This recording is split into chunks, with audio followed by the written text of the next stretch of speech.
Sir एक चर्चा इस समय जो कांग्रेस वाले करते हैं कि सारा रीवा बेचे दे रहे हैं, तो यदि सही है तो ज़मीन बेचने की ज़रूरत क्या है? आबादी बढ़ रही है, वो आने वाले समय ज़्यादा से ज़्यादा ज़रूरत चाहिए शॉपिंग। जी बताएं। जो लोग राजेंद्र शुक्ला को जानते हैं वो ये नहीं कहें कि रीवा बेच रहे हैं। उनके दिमाग में कि राजेंद्र शुक्ला जी जो भी काम करेंगे रीवा के विकास के लिए काम होगा। यदि है नहीं कुछ ज़मीनों की बात तो है, ये शॉपिंग मॉल वगैरह जो बन रहे हैं, वो शॉपिंग मॉल के बारे में जो लोग ज़्यादा जानते हैं। चलिए हम ठीक है, तो हाँ हम विकास की बात यदि करें, हम अपनी समस्या बताएंगे, आपकी समस्या सुनेंगे, एक दूसरे की समस्या ही साझा करेंगे। तो देखिए जो खबरें हैं जो आ रही हैं, ये हम कहते हैं कि हमारा देश की अर्थव्यवस्था तेज़ी से बढ़ रही है। देश की अर्थव्यवस्था तो तेज़ी से बढ़ रही है, लेकिन देशवासियों की अर्थव्यवस्था तेज़ी से घट रही है। ये कैसे आप कहेंगे? हम इस तरह से कह सकते हैं कि बेरोजगारी तो बढ़ी है, किसान हाँ बताएं। एक लेबर जो साइकिल नहीं खरीद सकता था, आपके यहाँ काम करने आता है तो मोटरसाइकिल से आता है। बिल्कुल, तो उसके बारे में आप ये कहें कि बिल्कुल व्यवस्था। सर ये है कि हम लेबर को मोटरसाइकिल में चढ़ते हुए देखते हैं, बिल्कुल सही बात है, पर कभी आप लेबर के बारे में थोड़ा विचार किए हैं कि लेबर की ज़िंदगी क्या होती है, उनके पास क्या बैकग्राउंड है, वो कहाँ कमाई करते हैं? पहले देखिए 80% हमारे देश कृषक है। हम जो गांव से हैं तो हमें ज़्यादा जानकारी किससे है। आप रीवा की बात करिए। हाँ कहीं की भी बात करें, कहीं की बात करें। इतना विकास किया, बहुत विकास हुआ है, बहुत विकास हुआ है, बहुत विकास हुआ है, बहुत विकास हुआ है, और वो मेहनत का लोग जी हाँ, तो अपने मेहनत के आधार पर वो काफ़ी पैसा इनकम कर लेते हैं। सरकार की जो योजनाएं हैं उनको मिल रही, उनसे भी कुछ उनका आर्थिक विकास हुआ। हाँ अब बाई नेम बात नहीं करनी चाहिए, राजन ये की बात है, तो मेरे को भी चुनाव का टाइम है तो उन पर असर पड़ता है, इसलिए ऐसी बात करनी नहीं चाहिए। लेकिन सर जो विकास कार्य की बात हो रही ना सर, तो हर पंचायत को 1 लाख रुपए महीने का आता है और पड़ोसियों को पता नहीं चलता कि पैसे कहाँ खर्च होते हैं।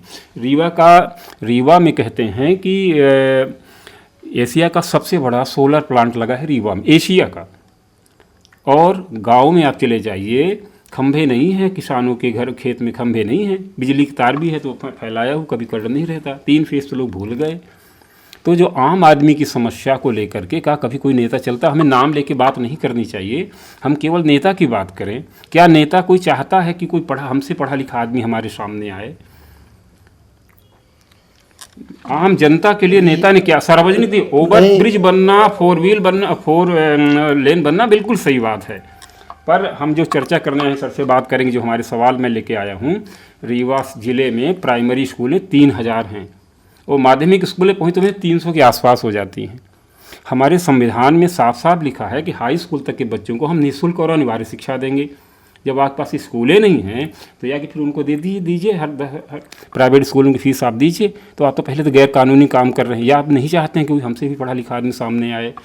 देखिए लोगों के पास इतना पैसा हो गया जी है, बहुत पैसा हो गया कि वे अपने बच्चों को प्राइमरी स्कूल की शिक्षा प्राइवेट स्कूल में दिलाना ज़्यादा पसंद करते हैं सरकारी स्कूल की तुलना में। लेकिन जब आप कॉलेज में जाएंगे तो वही प्राइवेट स्कूल के बच्चों के गार्जियन ये चाहते हैं कि हमारे बच्चे का किसी सरकारी कॉलेज में, टेक्निकल कॉलेज में एडमिशन हो। ठीक है, ये बात सच है कि हम सरकारी स्कूल में पढ़ाना नहीं चाहते हैं।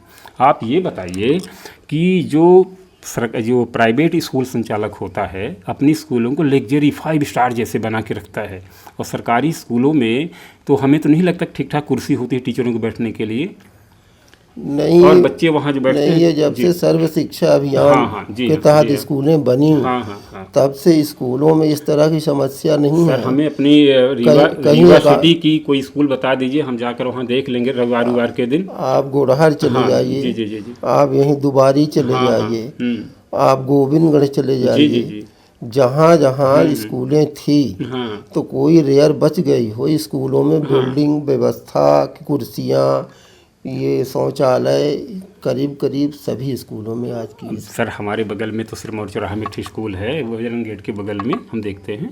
अब उसके बारे में हम नहीं जानते, उसमें वहाँ जिनको देखते हैं। हाँ, तो बिल्कुल कहने का हमारा मतलब ये है कि सरकारें देश डेवलप तो कर रहा है, देशवासी डेवलप नहीं कर रहे हैं।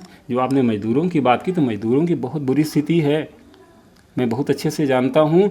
गांव में तो काम रह नहीं गया, 0-0 हो गया। किसी किसान को मजदूरों की ज़रूरत नहीं, हम तो खुद किसान हैं, हमें किसी मजदूर की ज़रूरत नहीं पड़ती है। सब कुछ हमारा काम ट्रैक्टर से होता है, नए कृषि यंत्रों से होता है। 40-50 एकड़ में खेती करते हैं, कोई टेंशन नहीं, हमें एक मजदूर की ज़रूरत नहीं पड़ती है।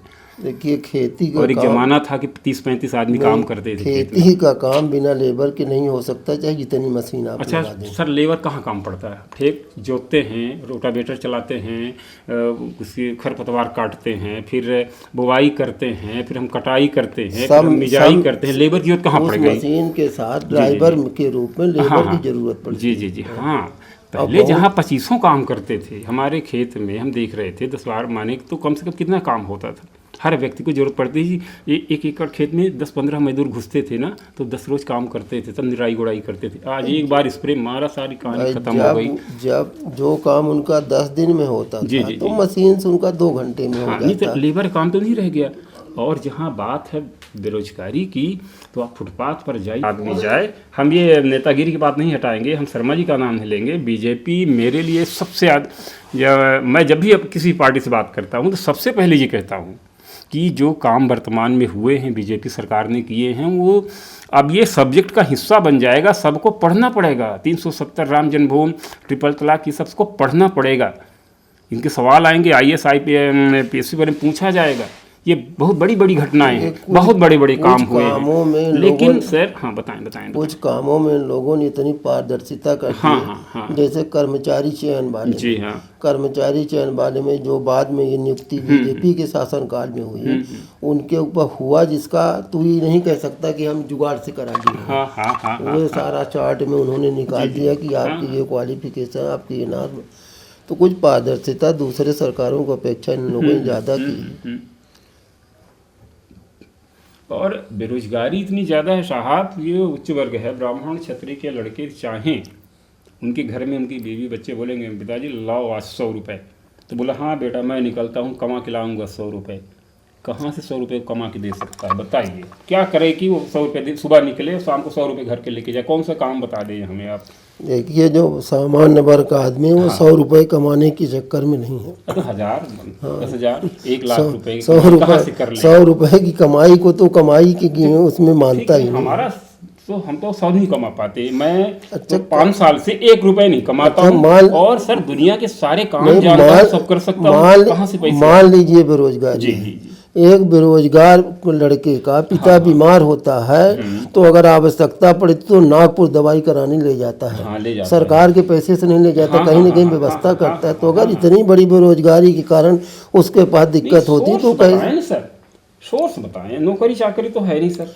नौकरी चाकरी के अलावा देखिए एक आदमी कहाँ कमाएगा? जैसे मान लीजिए मैं बेरोजगार हूँ, आपसे कुछ आइडिया चाहता हूँ कि सर हम चाहते हैं कि 150 काम कोई जुगाड़ बता दें, और हमसे तो इतने लोग मिलते हैं कि भैया हम आपके यहाँ 2000 में आज की डेट में जो काम करने वाला है उसको सरकारी नौकरी मिले और चाहे न मिले, कोई न कोई कमाने का ऑप्शनल मिल जाता है। तो सर एक ठो कोई आइडिया? अच्छा देखिए, जैसे मान लीजिए हमारा बच्चा हुआ, क्या करते हैं? वो क्लैट करके वहाँ है, बम्बई में है। बम्बई में है, क्या करते हैं? वो कुछ ही कंपनी में लीगल एडवाइजर है, नाम कंपनी का नहीं, लीगल एडवाइजर वकील है। एक लड़का जो है तो BE करके ठेकेदारी करता है। हाँ BE करके ठेकेदारी करता है। BE करके ठेकेदारी। BE का मतलब क्या हुआ फिर? ठेकेदार में BE की क्या जरूरत पड़ती है? अच्छा, कोई भी काम बिना टेक्निकल हैंड के अगर होगा, टेक्निकल शब्द का भाई ठेकेदारी के साथ तो टेक्निकल शब्द जोड़ेंगे ही ना। अगर छत डालना है और वहाँ टेक्निकल आदमी अगर छत नहीं डलवाएगा तो जो छत की मजबूती। तो BE किस सब्जेक्ट से किए हैं? सिविल से किए हैं। सिविल से किए। ठेकेदार हो गए। ऐसे बहुत सारे लड़के हैं जो क्या है सुस्त पड़े हुए हैं, उनके लिए महान बेरोजगारी है। और जो क्या है एक्टिव है, वो रीबा से बाहर से कहीं न कहीं अपना तनख्वाह का ग्रोथ चाहे कम हो या ज़्यादा, लेकिन घर बैठे नहीं है। उनको मालूम है कि हम यहाँ अप्लाई करेंगे, इस कंपनी में ये करेंगे, तो वो कोई सरकारी नौकरी के चक्कर में ये जो नई जनरेशन आपका जो 2000 के बाद से के बाद इधर निकल रहे हैं, 15-16 के बाद, वो कहीं ना कहीं गवर्नमेंट नौकरी मिली तो ठीक नहीं, वो अपने प्राइवेट जॉब में है। प्राइवेट जॉब बताएं रीवा में कहाँ कौन सा कितना प्राइवेट जॉब कर सकता है? रीवा कुछ भी बताएं। रीवा की जो कंपनियां हैं रीवा में, हम बाहर की बात हम कैसे करें? बाहर जाकर वहाँ क्या करते हैं पता अच्छा नहीं। वो पता नहीं कैसे रीवा वाले बाहर की कंपनियों में एडजस्ट हो जाते हैं, हम लोगों को भी पता नहीं है, लेकिन नौकरी करते हैं। रीवा की कम देखिए हम बताएं, रीवा में तो कुछ है गाड़ी उड़ी बेचने वाले हैं, टाटा वाटा महिंद्रा एजेंसियां हैं उनके यहाँ, हाँ उनके यहाँ जो ये कोट पैंट टाई वाले लड़के हैं ना, उनकी 8,000 10,000 तनख्वाह है, वो भी 1.5 महीने में देते हैं। मैं बहुत अच्छे से उनको जानता हूँ। और जो वर्कर उनके यहाँ काम कर रहे हैं ना, तो टेक्निकल नहीं होते, मुसलमान हैं, 5-5 6 हज़ार में काम करते हैं। नहीं वो क्या शुद्ध रेडिएटर नहीं, रेडिएटर बोलते नहीं नहीं, जो उस एजेंसी के यहाँ पढ़ा लिखा लड़का होता है वे उसका क्या जरूरत ही नहीं पढ़े लिखे। नहीं पढ़े लिखे की भी जरूरत पड़ती है। वे जैसे आपको ट्रैक्टर की एजेंसी में काम किया, जो पढ़ा लिखा लड़का है तो वो शोरूम पर नहीं बैठता, वो फील्ड में काम करता, उसको ट्रैक्टर के बेचने में कमीशन मिलता है। वो होगा, वो करते होंगे। पर इस ट्रैक्टर की एजेंसी में जो सबसे पढ़ा लिखा आदमी इंजीनियर होता है ना, वो शुद्ध है। रीवा के मुसलमान भाई हैं, अपने बाप दादों से सीखते हैं, वो ITI भरनी होते हैं, काम करते हैं, जानते हैं, सब अच्छे से कर लेते हैं। उनकी 5-5 6 हज़ार तनख्वाह होती है। प्रॉब्लम नहीं, न रोजगार की समस्या है, न एजुकेशन की समस्या है, न व्यवसाय की समस्या, सब कुछ अच्छा और बेहतर चल रहा है, सब कुछ ठीक जो करना चाह रहे हैं उनके लिए सब, उनके लिए सब है बेहतर है। जी जी जी बिल्कुल बिल्कुल। अगर कहीं दिक्कत भी करती तो उसका वो सलूशन निकाल लेते हैं। हाँ बिल्कुल।